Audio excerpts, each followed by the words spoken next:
जैसे कि अभी वीडियो रिकॉर्ड हो रहा है तो उसको एडिट कैसे करना है, और काफी सारी चीजें हैं जो ऑनलाइन हो सकती है।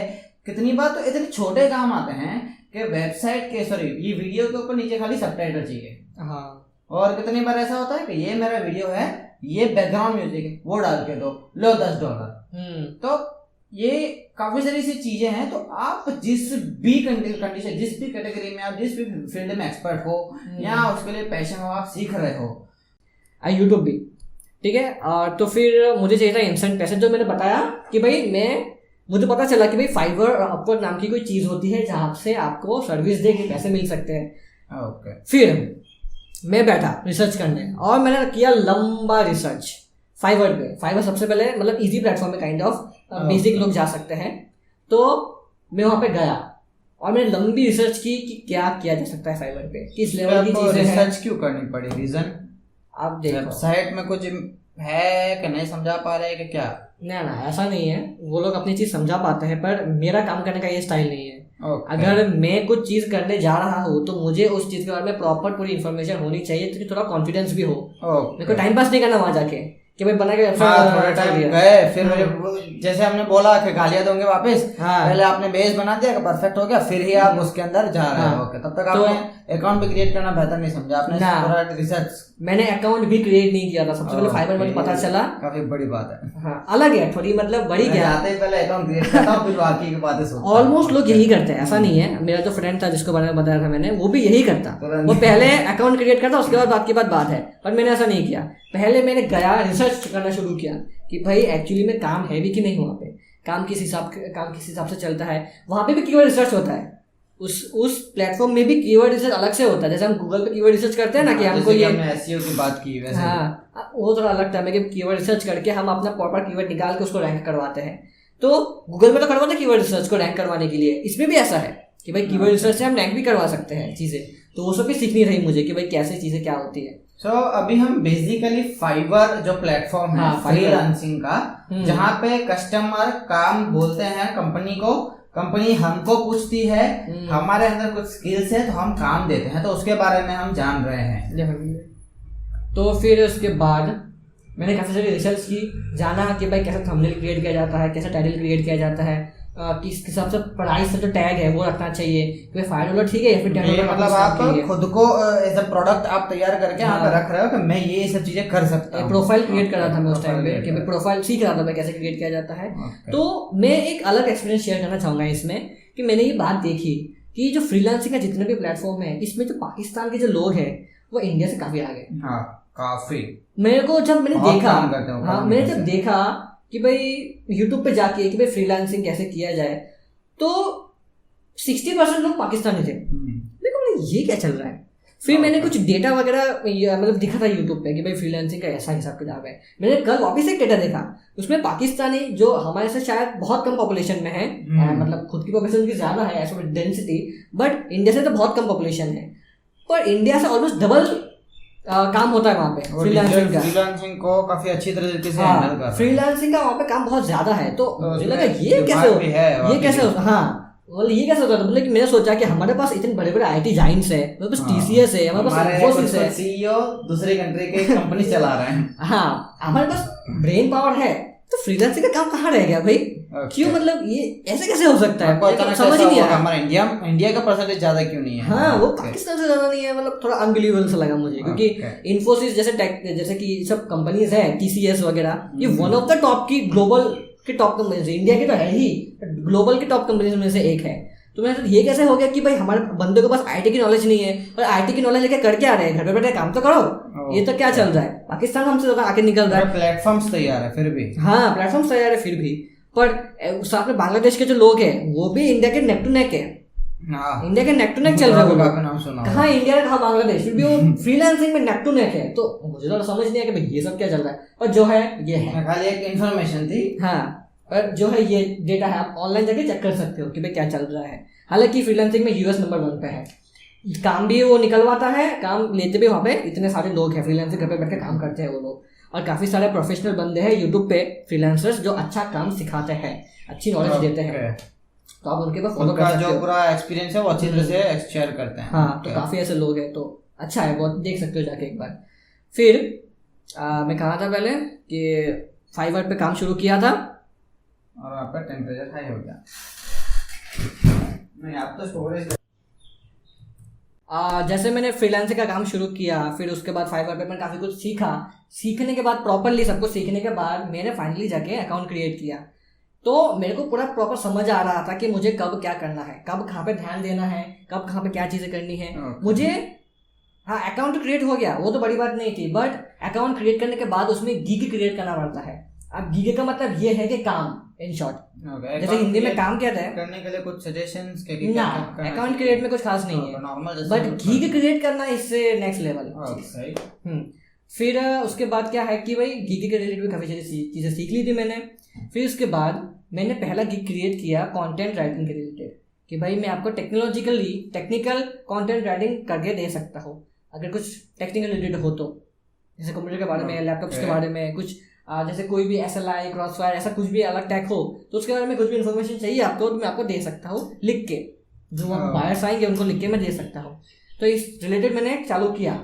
तो अब इसमें होता क्या है कि गिग क्रिएट करना इस लिटिल बिट डिफिकल्ट गेम। हालांकि कोई भी न्यूबी हो तो वो तो 15 मिनट 20 मिनट में गिग क्रिएट कर देगा, पर मुझे आधा दिन लगता था गिग क्रिएट करने में। क्योंकि मुझे प्रॉपर रिसर्च करनी पड़ती थी कि भाई जो टॉप 10 बंदे हैं उन्होंने क्या लिखा है, उनके कॉमन चीज़ें क्या है, उनके कॉमन कीवर्ड्स क्या है, उन्होंने कितनी प्राइस रेंज रखी है, तो मैं थोड़ा कम रखूँगा। फिर जो मैं भी नया हूँ तो इसलिए, या फिर उन्होंने कैसे थंबनेल यूज़ किए हैं, कहाँ पे थंबनेल यूज़ किया है, क्या उन्होंने वीडियो यूज़ किया है, उनका डिस्क्रिप्शन में प्रॉपरली क्या लिखा है। हालांकि फाइवर वगैरह में वो लोग बहुत बार बोलते हैं कि डिस्क्रिप्शन प्रॉपरली लिखो, तुम्हारा यही एक प्लेस है, डिस्क्रिप्शन ही एक जगह है जहाँ पे तुम अपने प्रॉपरली एक्सप्रेस कर सकते हो कि मैं क्या चीज़ हूँ।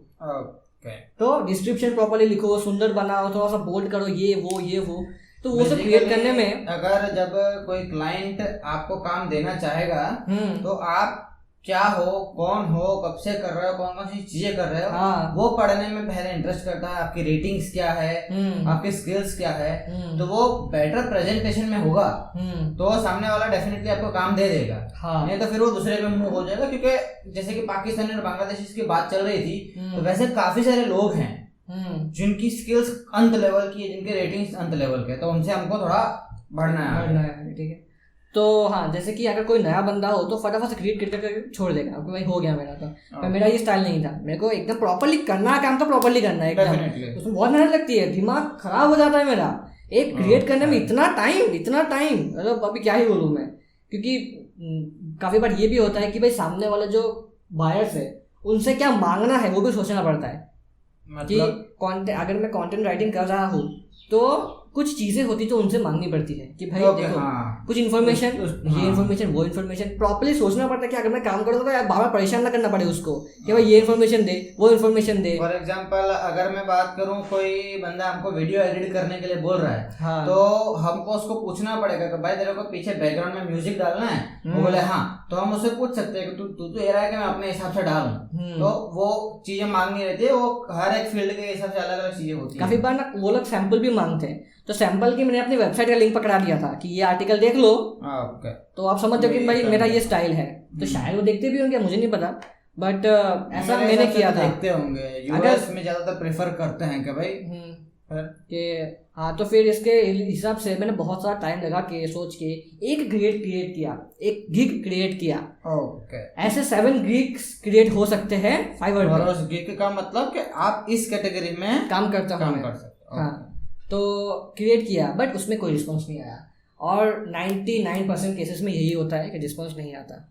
किसी का आ गया हो भाई, once in a while. Basically क्या है, मतलब आपने जैसे कि प्रोफाइल जब बना के रख दिया, फिर क्लाइंट्स आपको अप्रोच करेंगे कि क्या होगा उसमें, मतलब क्लाइंट्स आएगा कैसे? हाँ, क्लाइंट्स अप्रोच करते हैं। इसमें होता क्या है, जैसे कि यूट्यूब में क्या है, हम वीडियो अपलोड कर देते हैं, फिर व्यूअर्स आते हैं, उनको जो मर्जी वो वीडियो देखेंगे। ऐसे ही फाइवर में हम अपने घी क्रिएट करके छोड़ देते हैं। बाद में जो बायर्स है वो आते हैं और देखते हैं कि अच्छा, इसका अच्छा लग रहा है, देखने में प्रोफेशनल लग रहा है ये बंदा, इसके स्टार्स भी अच्छे, इसने इतना कमा भी लिया है, तो मैं इससे काम निकलवाता हूँ, जो भी है इस हिसाब से वहाँ पे चलता है। तो मैंने एक गिग क्रिएट करके छोड़ दिया, रिस्पॉन्स वगैरह आया नहीं, तो मैंने सोचा कि भाई और चीज़ें भी सीखनी पड़ेगी, मतलब और गिग क्रिएट करने और गिग चाहिए जो आता था, लेकिन आपको अलग अलग चीजें सीखनी पड़ेंगी ताकि आप दूसरे को जो रिक्वायरमेंट्स है वो आप फुलफिल कर पाओ। हाँ प्रॉपर्ली। तो मैंने वर्डप्रेस का, एसईओ का, ये सब रिलेटेड काम बहुत सारा ऑलरेडी सीख चुका था। ओके, आपने वेबसाइट के ऊपर काफी काम किया ही था। हाँ, तो मैं सीख गया था, अच्छे से सीख गया था। किधर न किधर काम तो आया। डेफिनेटली अभी भी काम आएगा ही, मुझे पूरा कॉन्फिडेंस है। अंत लेवल पे काम आने वाला। तो बट अभी मैं फिलहाल के लिए पॉज लिया है इस चीज़ पे अभी करंटली। तो उस टाइम पे फिर मैंने क्या किया कि और गिग क्रिएट करने के लिए निकला।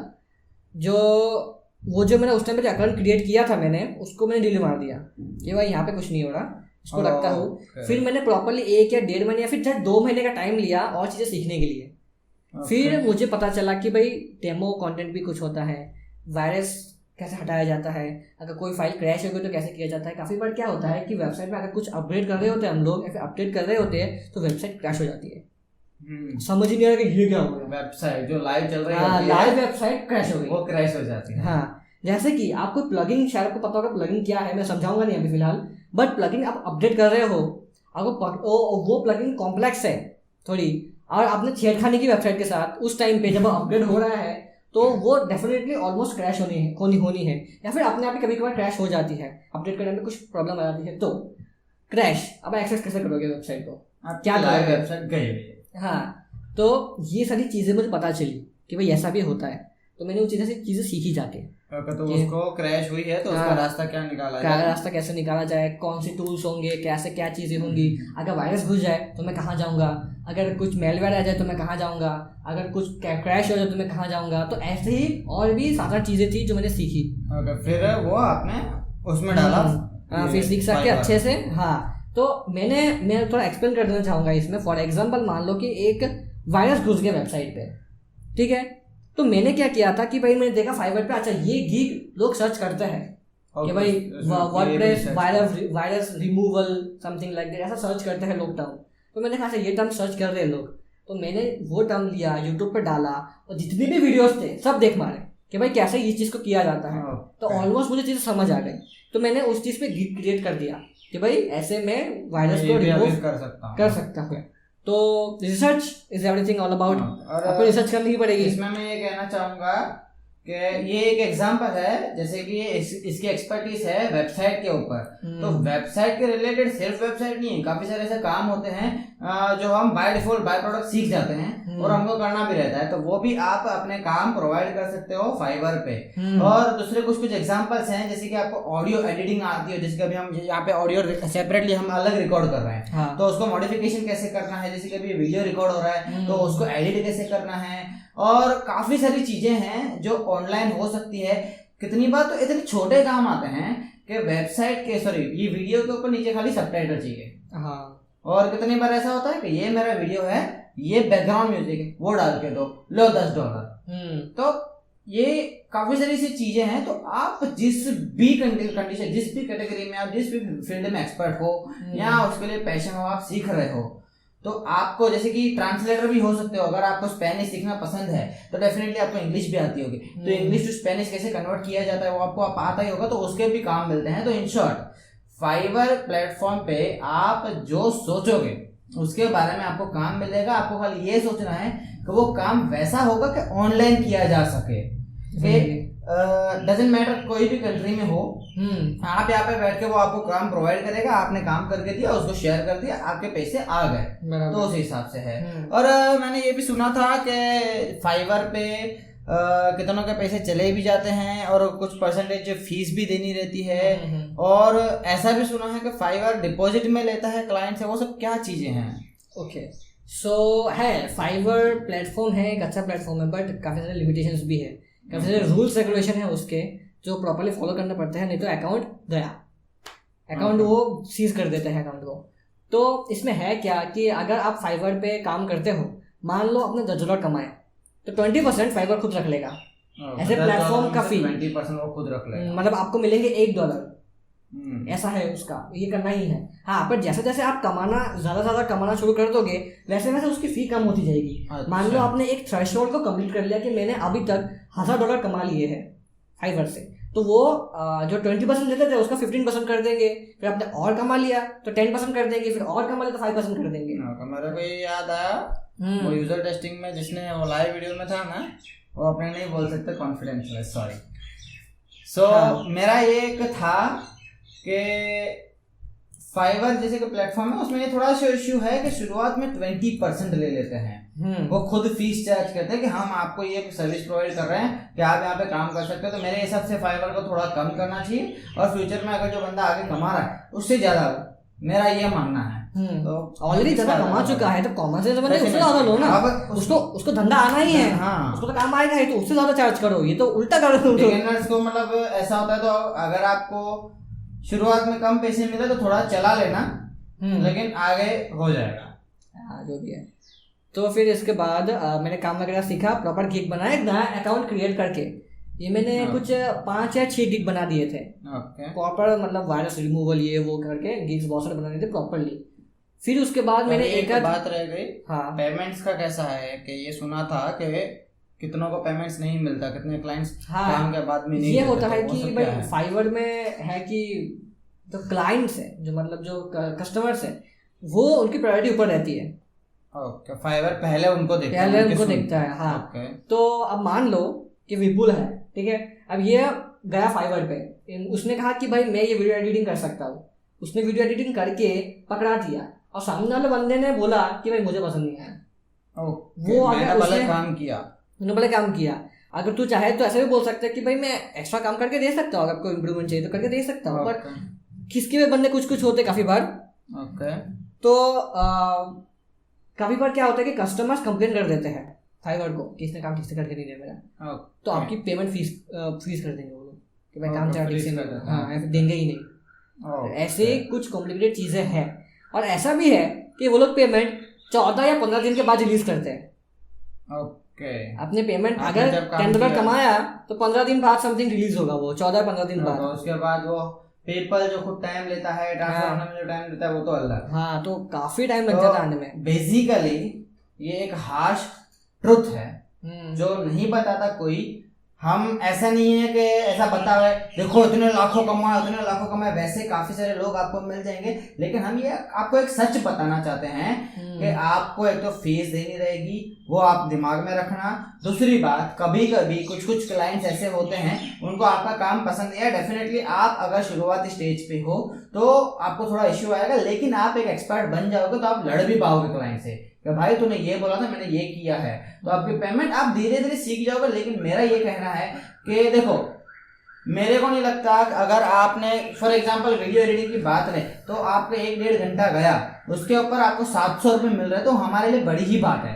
तो अगर किसी केस में नहीं मिला तो इधर न तो उधर एवरेज हो जाएगा। ये खाली इसके लिए मैं आपको बताना चाह रहा हूँ कि आप शुरुआत में जाके उस काम को छोड़े नहीं।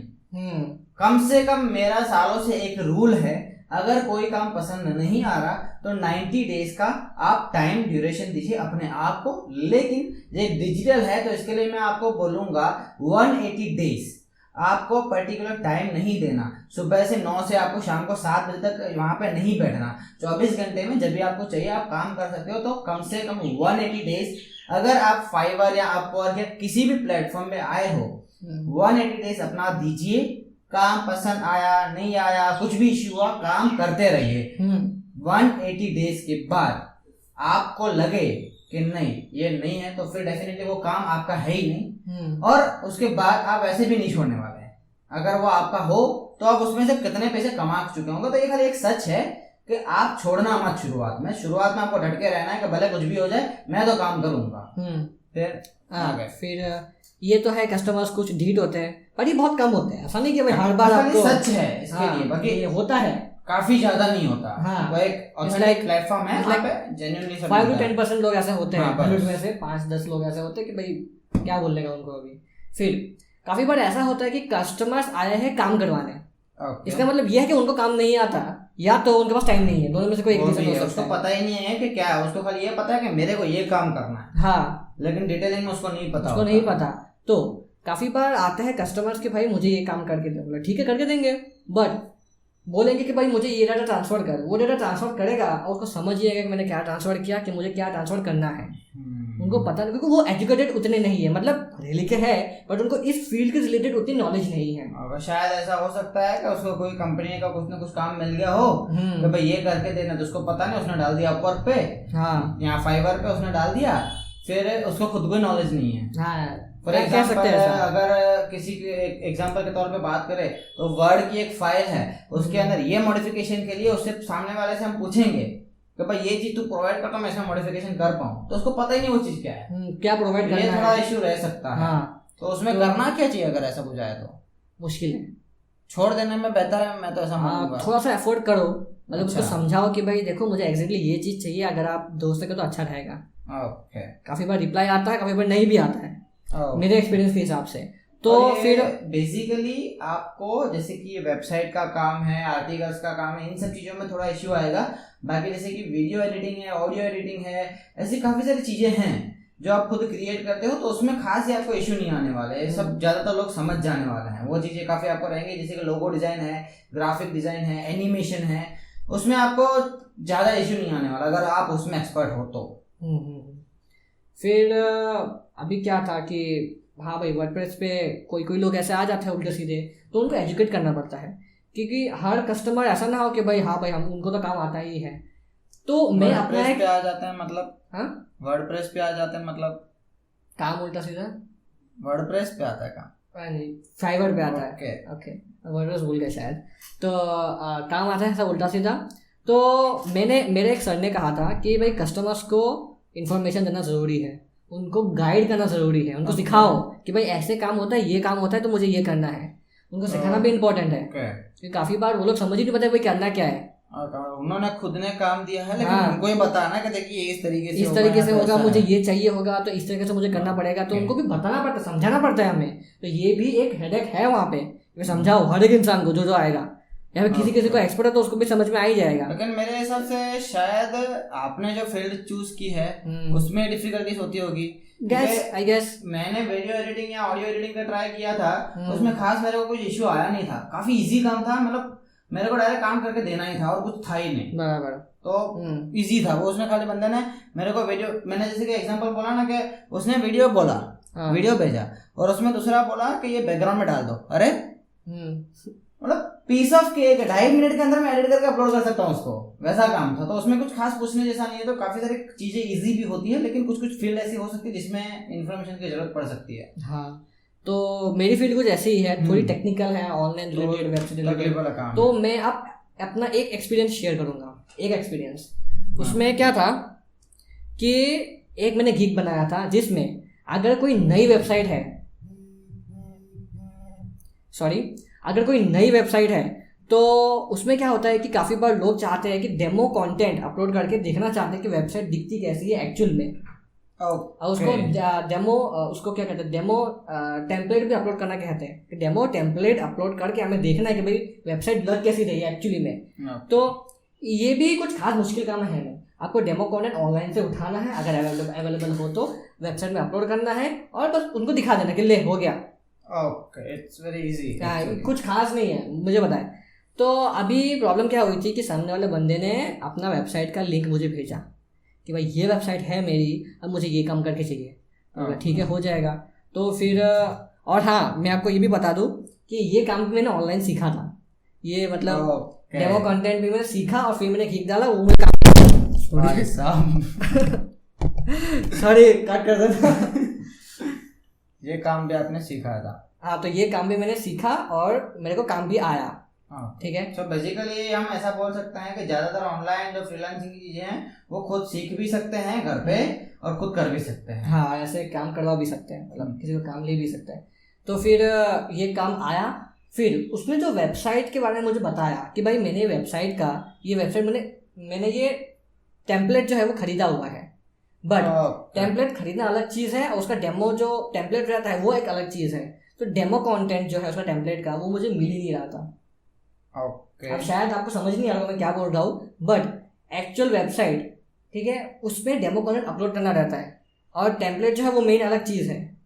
डेमो कंटेंट फ्री में मिल जाता है, वो फ्री है, बट जो टेम्पलेट है वो पेड होता है, वो 5, 6 या फिर 10-15 हज़ार के मिलते हैं। ठीक है। तो डेमो कंटेंट फ्री होता है, वो अपलोड करके आप प्रॉपर्ली देख सकते हो आपकी वेबसाइट कैसी दिखने वाली है। अच्छी लग रही है तो ठीक है खरीद लो। तो उसने बोला कि ये वेबसाइट में टेम्पलेट खरीदा हुआ है, आप डेमो कंटेंट मुझे अपलोड करके दे। मैंने किया, सॉरी मैं गया यूट्यूब पे या फिर गूगल वगैरह पे गया और देखा कि भाई इसका डेमो कंटेंट कहाँ है, मुझे मिला ही नहीं।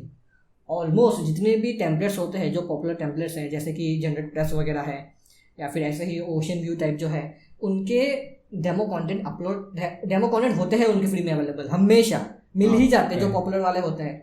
बट उसने कुछ ऐसा खरीद लिया कि वो तो काम का है टेम्पलेट जो है, वो उसका डेमो कंटेंट अवेलेबल नहीं है कहीं पर भी, उसके खुद के ऑफिशियल वेबसाइट में भी कहीं नहीं है। तो भाई ये काम तो नहीं होगा। फिर उसने कहा मुझे डेमो कंटेंट अपलोड करके दे, क्योंकि काम घी वही था। वो बोला करके दे, मैं बोला ये तो है ही नहीं। फिर उसने सामने से बोला कि अच्छा मैं समझ गया कि भाई मतलब टाइपिंग में वो चैटिंग में बात हो रही थी कि समझ गया मैं ना फालतू में ही खरीद लिया, मतलब इसका कैसे मैं वो करूँ ऐसा वगैरह। ठीक है जो है जाने तो छोड़ो, जाने तो क्या ही हो सकता है। मतलब ये जो पूरा कन्वर्सेशन हुआ और जो भी बातचीत हुई कि भाई क्या करना है कैसे है ढूंढना ये वगैरह, तो शायद में 2-3 घंटे चले गए थे। ओके। काम था $5 का, $5 में मैंने लिया था। और मैं 2-3 घंटे चले गए, मुझे मिला ही नहीं उसका कंटेंट, तो जो भी है जाने दिया मैंने। फिर उसके बाद हुआ क्या कि फाइवर को ऐसा लगा कि मैंने काम करके नहीं दिया। बाकी बात ये थी कि काम हो ही नहीं सकता क्योंकि कंटेंट है मैं अपलोड क्या करूँ। तो फाइवर को लगा कि तो इसने काम छोड़ दिया, या फिर जो उसका बायर था वो अनसेटिस्फाइड चला गया, उसमें कुछ ना उसने भी शायद कुछ क्लिक कर दिया समथिंग लाइक दैट, उसने पता नहीं क्या ही किया। तो उतना तो कौन पूछे अभी। तो और फाइवर ने काइंड ऑफ मेरा रेटिंग कम कर दिया, फिर ऐसा कुछ उसने किया जो इससे मेरा रेटिंग वगैरह कम हो गई। और फिर मैं समझ गया ना व्यूज आने वाला है, ना इम्प्रेशंस आने वाले हैं, ना काम आने वाला है।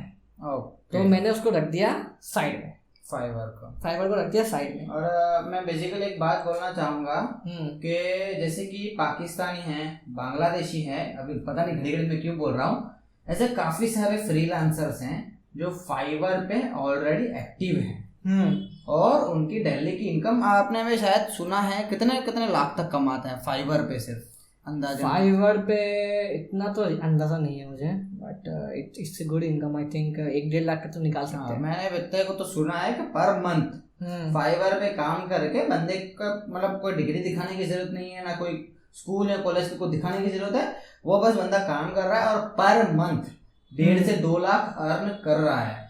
तो बेसिकली अब तक मैंने जो फाइवर को एक्सपीरियंस किया उससे मैं एट दी एंड ये बोलना चाहूंगा कि वो थोड़ा सा कॉम्प्लेक्स प्लेटफॉर्म है। आपको काफी सारी चीज जैसे कि हमारे कोई स्टैंडर्ड में नए स्टैंडर्ड में हम जाते हैं तो शुरुआत में हमको काफी सारी चीजें नहीं समझ पड़ती, लेकिन धीरे धीरे जैसे साल खत्म होने को आता है हम सब चीजें समझ जाते हैं। तो वैसे ही फाइवर थोड़ा सा कॉम्प्लेक्स है।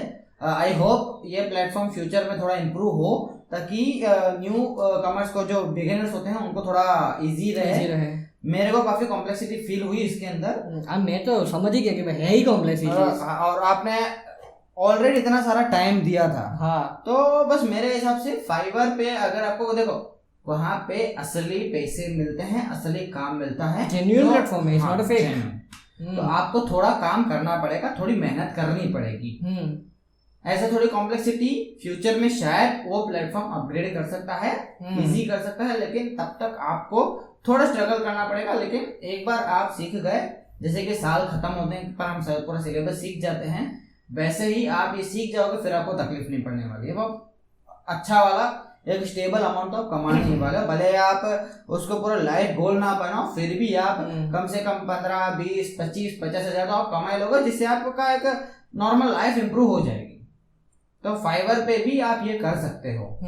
बस आपको खाली ढूंढना है कि आपकी एक्सपर्टीज क्या है, या तो नहीं भी है तो आप फाइवर पे विजिट कीजिए, क्या क्या काम चल रहा है वो आप सीख लीजिए। हाँ, नॉट अ बिग डील, सीख लीजिए ना, मैंने खुद सीखा हुआ है। हाँ, काफी सारी चीजें हैं, जैसे कि मैंने जब से ये यूट्यूब चालू किया है तब से मेरी एडिटिंग में सिर्फ खुद कर रहा हूँ। आज तक मैंने किसी को इवन मैं सीखने भी नहीं गया, मैं बस खाली थोड़े से देखे थे कट्स कैसे होते हैं, बस इन शॉर्ट सब सीख सकते हैं। यूट्यूब पे सब अवेलेबल है। आपको लगता है कि ये चीज मेरे को फाइवर पे पैसे कमाने हैं तो आप 2-3 महीने दीजिए, उसमें से आप कोई भी एक स्किल पकड़ी वो सीख लीजिए, हो जाएगा आपका काम डेफिनेटली। और ऐसा मैं बोलता रहा हूँ कि यूट्यूब पे सब अवेलेबल है, पर यूट्यूब पे सब अवेलेबल है एक बेसिक लेवल पे, बेसिक और मीडियम लेवल पे सब चीजें अवेलेबल है। हाँ, एडवांस ढूंढना पड़ेगा। हाँ, वो भी ढूंढना पड़ेगा, बहुत देखना पड़ेगा वीडियोस, सही कौन है गलत कौन है, मेरी इन्फॉर्मेशन काम की वो आपको ढूंढना पड़ेगा। काफी बार फेक लोग भी आते हैं, आपको जज करना आना चाहिए कि भाई फेक बंदा है तो उससे छोड़ो, उसको ब्लॉक मारो, अनसब्सक्राइब करो उससे पहले तो डेफिनेटली उससे दूर ही रहने दो, रिकमेंडेशन में आके आपको परेशान करेगा। हाँ, तो हाँ, फिर आपको एडवांस लेवल पे जाना हो तो आपको कहीं ना कहीं फिर सीखने जाना पड़ेगा, फिर कुछ भी ऐसा हो सकता है। क्या आप अब आप समझ गए कि मैं अभी सीखते सीखते सीखते सीखते यहाँ तक पहुंच चुका हूँ कि आगे कुछ सीखने को नहीं मिल रहा, और सीखने को है, आपको पता है सीखने को है, पर सीखने को अभी मैं नहीं पा रहा क्योंकि बस सीखने को अभी मेरे पास इतने रिसोर्सेज है। हाँ, तो आपको अपग्रेड करना पड़ेगा, कहीं जाना पड़ेगा सीखने के लिए कुछ ना कुछ। तो समथिंग लाइक दैट। बेसिकली जैसे कि समझो कोई है, जैसे कि अभी मैं पर्टिकुलर डे के अंदर काफी सारे डिफरेंट काम करता हूँ, तो अब तक मैं तो ऐसा मानता हूँ कि जैसे कि ये फाइबर है, उसको साइड में रख सकते हैं। काफी सारे लोगों को मैंने देखा है 1 महीने में लाखों में पैसे कमा रहे हैं, असली वाले, वो फेक नहीं, हम ऑथेंटिक के पास जाते हैं तभी हम फाइनल बोलते हैं। तो कुछ लोग 1-1 लाख कमा रहे हैं, फिर भी मैं ऐसा नहीं मानता कि उसमें जाना चाहिए। फॉर एग्जाम्पल पूरा फ्यूचर उसके ऊपर सेट कर लो। मैं ऐसा वाला बंदा हूँ कि कोई एक पर्टिकुलर चीज होनी चाहिए, जैसे कि एक वेबसाइट है, जैसे कि मेरा यूट्यूब का चैनल है, मैं पूरा फोकस उसके ऊपर करना चाहूंगा कि वो 0 से लेकर 100 तक मैंने उसको पहुंचाया है। तो मैं ऐसा मानता हूँ कि कुछ ऐसी चीज होनी चाहिए। तो हर किसी का अलग अलग डिसीजन है कि आपको फुल टाइम उसमें जाना है या चीजें धीरे धीरे छोड़ के फ्रीलांसिंग के ऊपर फुल्ली डिपेंडेंट होना है कि नहीं होना, वो आपके ऊपर है।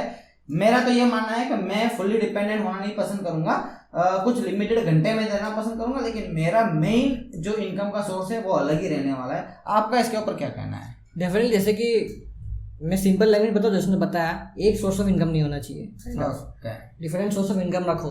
सब में एक ही पूरे काम पे पूरा ही डिपेंडेंट हो जाना इज रियली रिस्की गेम।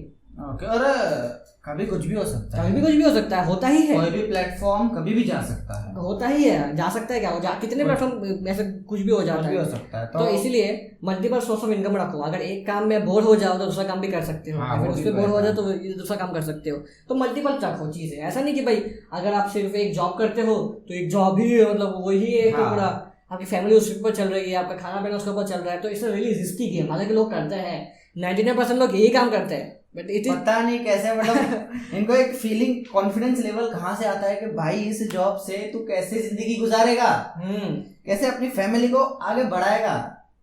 तो इसलिए खुद ने काफी सारे ऐसे देखे हैं कि अपनी ख्वाहिशें दबा देते हैं। भाई मेरे को एक टाइम पे ये करना था, अरे भाई तू कर सकता है, हमारे पास आज के टाइम पे ऑनलाइन इंडस्ट्री अरबों रुपए की इंडस्ट्री है, उसमें से हम ऐसे हाथ डालेंगे हमारे हाथ में पैसे आएंगे, उस पैसों से हम हमारी जिंदगी ग्रोथ कर सकते हैं।